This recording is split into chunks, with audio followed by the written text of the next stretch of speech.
Hi, my name is Zoe, and today I'll be talking about PNF patterns. So, PNF stands for proprioceptive neuromuscular facilitation, and generally it's thought to be used more as a flexibility tool, but it's also really useful in strengthening. So, PNF is done in a multiplanar fashion rather than a single joint uniplanar fashion, where that would be more earlier in the rehab, such as doing your simple bicep curl or shoulder abduction exercise. So when you introduce the multiplanar exercises, this is really good for getting the athlete to return to their everyday activities, their sport-specific movements. So this would be used maybe later in the rehab. So how does PNF facilitate muscle activation? Well, it increases neural activity to the area. This is called irradiation. So when you overload the area, you'll have more neural activity, and it should increase the recruitment efficiency through successive induction. So when you have repeated contractions, you will have more efficient neural delivery to the area. There's a concept called reciprocal innervation. So this is, for example, you contract your bicep, and then afterwards, when you go to contract your tricep, there should be more neural activity to the area, and it should be facilitated.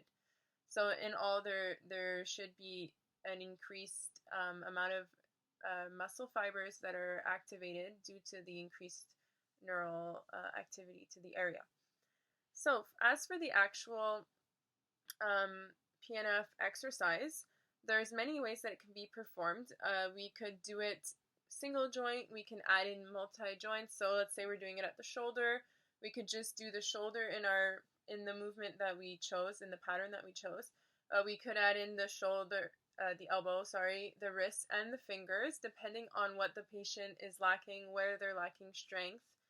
And then we generally do the movement resisted, but we can start passively, then move on to active, then active assisted, and then resisted.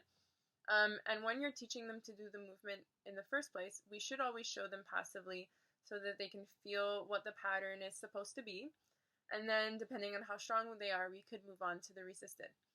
So, like I said, we do it isotonically, but we can add in isometric contractions if they're lacking any strength anywhere in the movement, or if they need more isometric contractions and that's something that would help them, then we could add that. As for the sensation that the patient is feeling, they will just feel the resistance that we're applying against them, and they will be receiving vocal cues by us, perhaps to increase the contraction. So if we want them to force harder, if we want them to slow down or do it faster, then those are certain vocal cues that we will give them. Their patient duty is just to follow the instructions that we initially gave them, so at the specific pattern and resistance and at the specific tempo. So moving on to the contraindications, if a patient has osteoporosis or fracture, or if they have a fracture, well then we cannot do PNF patterns. If they're hypermobile or hypomobile, then it's a caution towards doing PNF patterns.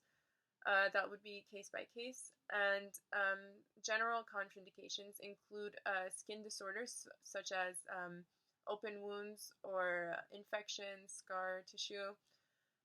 If they do not have proper understanding of what we want them to do, then we can't do it as well. If they have any psychological concerns, altered sensation, or if they have a pacemaker, then we can't do our PNF.